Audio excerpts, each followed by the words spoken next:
তবে কি আবার এই ভয়ঙ্কর নাশকতামূলক কাজে চীনের হাত আছে? হ্যালো, কেমন আছেন সবাই? আপনাদের সবাইকে বাংলা শুভ নববর্ষের অনেক অনেক শুভেচ্ছা। নমস্কার, আমি পারিজাত। হই হই চ্যানেলে আপনাদের সবাইকে স্বাগত। আমরা হয়তো অনেকেই শুনেছি যে গত 26শে মার্চ রাত 1:28 ডালি নামে একটি পণ্যবাহী বিশাল জাহাজ আমেরিকার মেরিল্যান্ডের বাল্টিমোরে প্যাটাপস্কো বলে একটি নদীর ওপরে বিশাল ব্রিজের একটি পিলারে ধাক্কা মারে, যে ব্রিজটা 2.5 কিলোমিটার লম্বা এবং যার উপরে 4 লেনের রাস্তা ছিল। ব্রিজটার নাম ফ্রান্সিস স্কট কি ব্রিজ, যেটা শুধু কি ব্রিজ নামেও পরিচিত। ধাক্কা মারার পরে ব্রিজটা হুড়মুড় করে ভেঙে পড়ে। এই ফ্রান্সিস স্কট ব্রিজটি তৈরি হয় 1970 সালে এবং সেটা তৈরি করা হয় প্যাটাপস্কো বলে একটি নদীর ওপরে, যার গভীরতা 50 থেকে 60 ফুটেরও বেশি। 1977 মার্চে এই ব্রিজটা পাবলিকের জন্য ওপেন করে দেওয়া হয়। আমেরিকান অ্যাডমিনিস্ট্রেশনের বক্তব্য, ব্রিজটি যখন ভেঙে পড়ে তাতে কিন্তু কোনো রকম স্ট্রাকচারাল ইস্যুস ছিল না এবং ব্রিজটা সম্পূর্ণভাবে ফুল প্রুফ ছিল। তাহলে হঠাৎ কি এমন হলো যে জাহাজটা দিক চেঞ্জ করে ব্রিজে এসে ধাক্কা মারল? চলুন এবার তাহলে গল্পটা একটু জেনে নেওয়া যাক। অভিশপ্ত 26শে মার্চ রাত 1:24 দেখা যায় ডালি নামের জাহাজটা বাল্টিমোর পোর্ট থেকে বেরিয়ে ফ্রান্সিস স্কট ব্রিজের দিকে আসছে এবং সবচেয়ে ইম্পর্টেন্ট যেটা দেখা যায়, জাহাজের মধ্যে লাইটসগুলো ফ্লিকার করছে, অর্থাৎ জ্বলছে নিভছে এরকম হচ্ছে। রাত 1:26 নাগাদ দেখা যায় যে জাহাজটা তার রুট থেকে ডেভিয়েট করে আস্তে আস্তে ব্রিজের পিলারের দিকে চলে যাচ্ছে। অ্যারাউন্ড 1:27 জাহাজের লাইটগুলো ফ্লিকার করতে করতে বন্ধ হয়ে আবার জ্বলতে শুরু করে এবং তার ঠিক পরেই দেখা যায় যে হঠাৎ করে জাহাজের ভেতর থেকে প্রচুর ধোঁয়া বেরিয়ে আসছে। ঠিক 1:28 নাগাদ সমস্ত লাইট আবার কমপ্লিটলি বন্ধ হয়ে যায়। তুমুল একটা ধাক্কা মারার আওয়াজ, এরপরেই হুড়মুড় করে ওই ফ্রান্সিস স্কট কি ব্রিজ ভেঙে পড়ে। 1:40 নাগাদ আমেরিকার 911 সেন্টারে কল যায় ফায়ার ডিপার্টমেন্টের কাছে। 1:50 প্রথম ফায়ার ইউনিট এসে পৌঁছয় এবং তারপরে যা যা হয়েছে সেগুলো আমি গ্র্যাজুয়ালি আসছি। বাট সবচেয়ে যেটা ক্ষতি হয়েছে সেটা ব্রিজ ভেঙে যাওয়াটা নয়, ব্রিজের ওপরে যে অ্যাসফাল্টের রাস্তা ছিল সেইখানে যে শ্রমিকরা কাজ করছিল তার মধ্যে 8 জন শ্রমিক ওই প্রবল ধাক্কার জন্য ব্রিজ থেকে পড়ে যায়, যার মধ্যে 2 জনকে খুঁজে পাওয়া যায়। একজন প্রচণ্ড আহত ছিল, তাকে হসপিটালাইজ করা হয়, অন্যজনকে প্রাইমারি ফার্স্ট এড দিয়ে ছেড়ে দেওয়া হয়, কিন্তু বাকি 6 জনকে আজও পর্যন্ত খুঁজে পাওয়া যায়নি এবং ধরে নেওয়া হচ্ছে যে বাকি 6 জনকে আর খুঁজে পাওয়া যাবে না। তার কারণ এক তো হচ্ছে ইম্প্যাক্ট, অত ওপর থেকে পড়ার একটা ইম্প্যাক্ট জলের মধ্যে, এবং দ্বিতীয়ত জলের টেম্পারেচার ছিল 7 ডিগ্রি সেলসিয়াস, যে টেম্পারেচারে মানুষের পক্ষে খুব বেশি হলে 1 থেকে 1.5 ঘন্টাই বেঁচে থাকা সম্ভব, তার বেশি নয়। তাহলে মোদ্দা কথা দাঁড়াচ্ছে এই যে যেখানে ব্রিজটার কোনো প্রবলেম ছিল না, ব্রিজটা ছিল পারফেক্টলি অলরাইট, জাহাজটাও পোর্ট থেকে সি ওয়ার্দিনেস চেক করে বেরিয়েছিল। সর্বোপরি জাহাজের যে 2 জন মেন পাইলট ছিলেন তারা যে শুধু হাইলি ট্রেন্ড এবং এক্সপিরিয়েন্স ছিলেন তাই নয়, তারা আমেরিকান মেরিটাইম পাইলটসের লাইসেন্স হোল্ডারও ছিলেন। তাহলে হঠাৎ করে কি এমন হলো জাহাজের সমস্ত লাইট বন্ধ হয়ে গেল, জাহাজ থেকে গলগল করে ধোঁয়া বেরোতে শুরু করলো, জাহাজের ইঞ্জিন ফেল হয়ে গেল এবং জাহাজটা দিক ভুল করে গিয়ে সোজা ব্রিজের পিলারে ধাক্কা মারলো, ব্রিজটা হুড়মুড় করে ভেঙে পড়লো। সবচেয়ে বড় কথা এবং আশ্চর্যের কথা যে ডালির মতন এরকম একটা হিউজ জাহাজ, যার লেন্থ 984 ফুটেরও বেশি, অর্থাৎ 3টে ফুটবল মাঠের থেকেও বেশি, সেই রকম একটা জাহাজের প্রচুর ব্যাকআপ সিস্টেম থাকে ইলেকট্রিক্যালি এবং মেকানিক্যালি, সেইখানে তার সমস্ত ব্যাকআপ সিস্টেমও ফেল হয়ে গেল। তার main system completely out of order হয়ে গেল, তার backup system completely out of order হয়ে গেল, তার মেকানিক্যাল সিস্টেম ফেল হয়ে গেল, আর সোজা গিয়ে ওয়ার্ল্ডের 9th লার্জেস্ট পোর্ট এবং বিজিয়েস্ট পোর্ট আমেরিকার বাল্টিমোরের লাইফ লাইন ফ্রান্সিস স্কট কি ব্রিজকে সাংঘাতিকভাবে ড্যামেজ করে অলমোস্ট ডিমলিশ করে ফেললো প্যাটাপস্কো নদীতে। এতে ব্রিজটা তো ভাঙা পড়লই, মানুষও মারা গেল, কিন্তু সবচেয়ে বড় এফেক্টটা কোথায় হলো বলুন তো? আমেরিকার ইকোনমিতে। যেহেতু বাল্টিমোরের ওই ব্রিজ আমেরিকান ইকোনমির একটা লার্জার পার্ট বলতে পারেন, কারণ ফ্রান্সিস স্কট ব্রিজ দিয়ে আমেরিকা 52.5 মিলিয়ন টন মেটেরিয়ালের ট্রান্সপোর্ট করে, যার ভ্যালুয়েশন মোর দ্যান $81 বিলিয়ন। শুধু তাই নয়, এখানে প্রায় 15,000-এরও বেশি চাকুরিরত লোক যারা আমেরিকান তারা কাজ করেন। এছাড়াও 1,40,000-এর বেশি আদার রিলেটেড সার্ভিসের ইন্ডাস্ট্রি রয়েছে। তাহলে বুঝতে পারছেন যে ব্রিজটা যদি ভেঙে যায়, কমিউনিকেশনটা যদি বন্ধ হয়ে যায়, তাহলে কি সিভিয়ার ইকোনমিক্যাল ইম্প্যাক্ট আমেরিকার উপর পড়তে পারে। সুতরাং কি মনে হচ্ছে, এই এত বড় যে ঘটনাটা ঘটে গেল, এটা কি নিছকই একটা অ্যাক্সিডেন্ট, নাকি মেকানিক্যাল এরর, নাকি হিউম্যান এরর, নাকি কারো কনস্পিরেসি? ইন্টারেস্টিংলি, ব্রিজ কোলাপসের ঘটনা ঘটার কিছুক্ষণের মধ্যেই ফেডারেল ব্যুরো অফ ইনভেস্টিগেশন অর্থাৎ FBI, American national transportation safety board, US president, বাল্টিমোরের মেয়র, পুলিশ কমিশনার সবাই ঘটনাটা ঘটার প্রায় সাথে সাথে ডিক্লেয়ার করে দিল যে প্রাইমারি অর্থাৎ ইনিশিয়াল ইনভেস্টিগেশনে কোনো রকম এক্সটার্নাল অ্যাক্টিভিটি, টেররিস্ট অ্যাক্টিভিটি বা নাশকতার প্রমাণ কিন্তু পাওয়া যায়নি। ওদিকে এই ঘটনা ঘটার প্রায় সাথে সাথেই US চায়নার ওপরে কিছু ইমার্জেন্সি নিষেধাজ্ঞা জারি করে।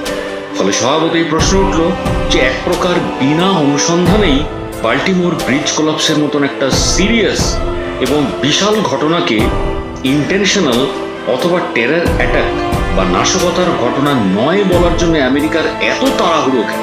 দ্বিতীয়ত, এই ঘটনা ঘটার সাথে সাথেই চীনের ওপর হঠাৎ করে আমেরিকা নিষেধাজ্ঞা জারি করলোই বা কেন? এবার চলুন এই ব্যাপারটা একটু বুঝে নিই সংক্ষেপে। বাল্টিমোরের এই ঘটনার কিছুদিন আগে US ইন্টেলিজেন্স এজেন্সি একটা রিপোর্ট পেশ করেছিল, যে রিপোর্টে বলা ছিল যে চীন সফটওয়্যার হ্যাক করে কিন্তু আমেরিকার ক্রাইসিস তৈরি করতে পারে। দ্বিতীয়ত, বাল্টিমোর সহ একাধিক পোর্টে কন্টেনার হ্যান্ডলিং এর জন্য যে হেভি ক্রেন ইউজ করা হয় এবং সেগুলোকে চালনা করার জন্য যে সফটওয়্যার ইউজ করা হয়, তার 80% কিন্তু চীনের থেকে নেওয়া। তাই বলা চলে যে US পোর্টগুলো কিন্তু টেকনিক্যালি চীনেরই দখলে। তৃতীয়ত, চীন সবসময়ই চায় এবং চেয়ে এসেছে যে আমেরিকাকে টপকে পৃথিবীর সবচেয়ে শক্তিশালী দেশ হবে, সেটা ইকোনমিক্যালি হোক বা পারমাণবিক শক্তি দিয়েই হোক। চতুর্থ এবং সবচেয়ে ইম্পর্টেন্ট আরো একটা কারণ, যে আমেরিকাকে চীন চাইলেও কিন্তু ডাইরেক্টলি এখন অ্যাটাক করতে পারবে না, কারণ এখনকার যা ইন্টারন্যাশনাল পলিটিক্যাল সিনারিও, তাতে করে কোনো দেশই ডাইরেক্টলি কিন্তু কোনো দেশকে আক্রমণ করতে পারে না, কারণ সেখানে প্রবলেম হচ্ছে ইউনাইটেড নেশনস এবং বিভিন্ন ট্রিটি, ইন্টারন্যাশনাল ট্রিটি। তো সেই ক্ষেত্রে চীন আমেরিকাকে সাহায্য করতে চাইলে চীনকে কিন্তু অন্যভাবে ইনডাইরেক্টলি করতে হবে, এবং সেটা কিভাবে করবে? একটা ইজিয়েস্ট উপায় হচ্ছে ইকোনমির ওপরে ধাক্কা দেওয়া, যেটাকে আমরা বাংলায় বলি না, ওই হাতে না মেরে ভাতে মারা। চীন কিন্তু সেই পথ নিতে পারে। এখন প্রশ্ন হলো, কেন বাল্টিমোরের ঘটনার সঙ্গে চীনকে জড়ানো হলো? কারণটা কিন্তু খুবই সহজ। ডালিতে যেভাবে ব্ল্যাক আউট হয়ে তার ইঞ্জিন বন্ধ হয়ে গিয়ে তাকে একরকম বাধ্য করা হয়েছিল আনকন্ট্রোলড হয়ে গিয়ে ওই ফ্রান্সিস স্কট ব্রিজের পিলারে ধাক্কা মারতে, তাতে বিশেষজ্ঞদের মত যে ওইভাবে ব্ল্যাক আউট হওয়াটা একমাত্র সফটওয়্যার হ্যাক করেই করা সম্ভব, আদারওয়াইজ নয়। আর পোর্টের থেকে জাহাজটাকে কন্ট্রোল করার যে সফটওয়্যার, তার কন্ট্রোল কার কাছে ছিল? চীনের।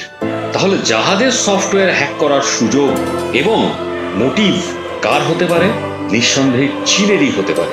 আর এই কারণেই ফ্রান্সিস স্কট ব্রিজ ভেঙে বাল্টিমোর পোর্টকে অকেজো করে আমেরিকার ইকোনমিকে ডিসরাপ্ট করার যে ভয়ঙ্কর পরিকল্পনা এবং ষড়যন্ত্র, তাতে চীনকেই তো প্রাইমারি সাসপেক্ট হিসেবে ধরে নেওয়া যেতেই পারে, তাই নয় কি?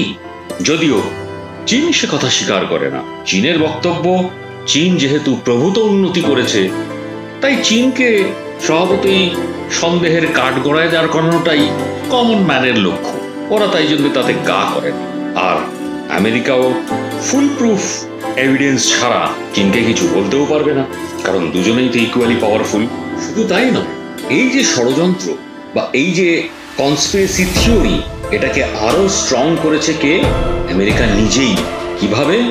ঠিক ব্রিজ কোলাপস হওয়ার কয়েক ঘন্টার মধ্যেই আমেরিকা চীনের ওপর নিষেধাজ্ঞা জারি করে দিয়েছে। আমেরিকা যদি ভেতর থেকে ইন্টারনালি না বুঝতো যে এর মধ্যে চীনের হাত থাকার সম্ভাবনা কিন্তু প্রবল, তাহলে হঠাৎ করে সে কি চীনের ওপরে এইভাবে নিষেধাজ্ঞা জারি করতে পারত বা করার প্রয়োজন ছিল? অফিসিয়ালি অবশ্য আমেরিকা এখনো পর্যন্ত এই ব্যাপারে কিন্তু মুখ খোলে, জাস্ট স্টেটমেন্ট দিয়েছে যে ইন্টারোগেশন চলছে, ইনভেস্টিগেশন চলছে এবং রিপোর্ট আসতে সময় লাগবে। সেই সময়টা 2 বছরও হতে পারে। তবে হ্যাঁ, সম্প্রতি আমেরিকা APT31 নামে পরিচিত একটি হ্যাকিং গ্রুপের ওপরে নিষেধাজ্ঞা জারি করেছে এবং শুধু আমেরিকাই নয়, ব্রিটেনও কিন্তু একই গ্রুপের ওপরে নিষেধাজ্ঞা জারি করেছে। আসলে ভুলে গেলে তো চলবে না যে দেশটা আমেরিকা, প্রেস্টিজটা তো বাঁচাতে হবে। পৃথিবীর লোক বলবে কি চীনের কাছে আমেরিকা হেরে গেল? আমরা জানি সবাই যে আমেরিকার সঙ্গে চীনের দ্বন্দ্ব তো নতুন নয়। অনেক আমেরিকানই কিন্তু চীনকে শত্রু মনে করে। বিশ্বে আধিপত্য বিস্তারে দুই দেশের লড়াই সম্পর্কে আরো সকলেই অবগত, কিন্তু সেটা কি আমেরিকার কাছে অ্যাকসেপ্টেবল? বালাই শার্ট। তবে অবশ্য চলতি বছরের শেষে আমেরিকায় জাতীয় নির্বাচন রয়েছে এবং গোয়েন্দাদের দাবি যে চীনা হ্যাকাররা আমেরিকার বহু উচ্চপদস্থ সরকারি অফিসার, সাংবাদিক, বিচার বিভাগের সঙ্গে সরাসরি যুক্ত, যেরকম পোর্টের সঙ্গে যুক্ত। এবং সেই জন্যই আমেরিকার বক্তব্য যে নিজেদের সেফটির জন্য এবং সামনের নির্বাচনকে সামনে রেখে তারা চীনের ওপর নজরদারি চালায় বা তাদের উপরে নিষেধাজ্ঞা জারি করেছে, যদিও আলাদা করে বাল্টিমোর সম্বন্ধে তারা কিছু বক্তব্য পেশ করে। যাই হোক, এখন এই ঘটনাটা চীনের ক্রিয়েট করা হোক বা অন্য কিছু হোক, সুখের কথা একটাই যে দুর্ঘটনার সময় এই ডালি জাহাজে থাকা 22 জন ভারতীয় নাগরিকের উপস্থিত বুদ্ধির জন্য বড়সড় বিপদ এড়ানো সম্ভব হয়েছে বলে মেনে নিয়েছেন আমেরিকার প্রেসিডেন্ট জো বাইডেন।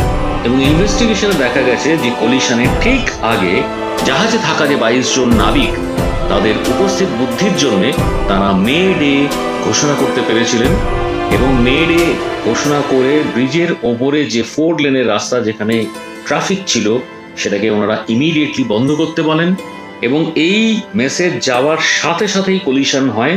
কিন্তু ততক্ষণে ব্রিজের ওপরে থাকা ট্রাফিক কন্ট্রোল ব্রিজের ট্রাফিককে বন্ধ করার জন্য দুর্ঘটনা অনেকাংশেই কিন্তু এড়ানো গেছে। যদিও 5টা গাড়ি উপর থেকে পড়ে যায় বলে স্ক্যানারে দেখা গেছে, কিন্তু মেজর ক্ষয়ক্ষতি হয়নি।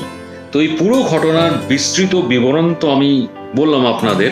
এবার সেটা চীন আর আমেরিকার মধ্যে হলেও অ্যাজ অ্যান ইন্ডিয়ান বা ভারতীয় হিসেবে আমাদের গর্বের কথা একটাই যে যদিও জাহাজটা সিঙ্গাপুরের রেজিস্টার্ড জাহাজ, কিন্তু নাবিক সবাই ভারতীয়ই ছিলেন এবং এই ভারতীয় নাবিকরা খুব ক্রেডিবল কাজ করেছেন, যেটা বিশ্বের সকলে মেনে নিয়েছেন। যে শুধুমাত্র অ্যাক্সিডেন্টটাকে একদম মিনিমাইজ করা গেছে, ক্ষয়ক্ষতি মিনিমাইজ করা গেছে, প্রাণহানি মিনিমাইজ করা গেছে জাহাজে থাকা ওই 22 জন ভারতীয় নাগরিকের উপস্থিত বুদ্ধির জন্য। শুধু তাই নয়, আরো একটা সুখের খবর, জাহাজে থাকা অবস্থায় অর্থাৎ অনবোর্ড যে 22 জন ভারতীয় নাগরিক ছিলেন তারা সবাই সুস্থ আছেন, ভালো আছেন। যাই হোক, অনেক গল্প হলো। আমার আজকের গল্পটা আমি এখানেই শেষ করলাম, যদিও গল্পটা গল্প হলেও সত্যি। কিন্তু খুব তাড়াতাড়ি আবার দেখা হবে আরও একটা খুব ইম্পর্টেন্ট ভিডিও নিয়ে। ভালো লাগলে আপনাদের থেকে অবশ্যই আমাকে ইন্সপায়ার করবেন, কমেন্টসে জানাবেন, বন্ধুদের শেয়ার করবেন, লাইকস দেবেন, ভিডিওটা শেষ অবধি দেখবেন। আর হ্যাঁ, সাবস্ক্রাইব না করা থাকলে প্লিজ সাবস্ক্রাইব করে নেবেন এই চ্যানেলটা। হই হইতে সময় দেওয়ার জন্য আপনাদের অনেক অনেক ধন্যবাদ। ভালো থাকবেন, নমস্কার, কৃতজ্ঞতা স্বীকার।